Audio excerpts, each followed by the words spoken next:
മുത്തനബി സല്ലല്ലാഹു അലൈഹി വസല്ലമ തങ്ങൾ ഏറ്റവും കൂടുതൽ സന്തോഷിച്ച സമയം ഏതാണെന്നറിയോ? ഏഴാകാശവും കഴിഞ്ഞ് ഒരു പ്രത്യേക സ്ഥലത്തെത്തി അള്ളാഹു സുബ്ഹാനഹു വ തആലയെ കാണുന്ന ഒരു സമയമുണ്ട്. ആ സമയത്ത് മുത്തനബി തങ്ങൾ അള്ളാഹുവിനോട് അഭിവാദ്യം ചെയ്യുന്നുണ്ട്. അത്തഹിയ്യാത്തുൽ മുബാറകാത്തു സ്വലവാത്തു ത്വയ്യിബാത്തു ലില്ലാഹ്.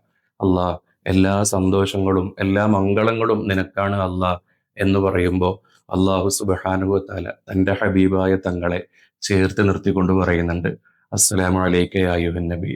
എല്ലാ രക്ഷയും എൻ്റെ ഹബീബായ തങ്ങളുടെ മേലുണ്ടാവട്ടെ എന്ന് പറഞ്ഞ അത്ര വലിയ സന്തോഷമുള്ളൊരു സമയം. നമ്മുടെയൊക്കെ ജീവിതത്തിന്റെ ലക്ഷ്യം സ്വർഗത്തേക്കാൾ ഉപരി അള്ളാഹുവിനെ കാണലാണ്.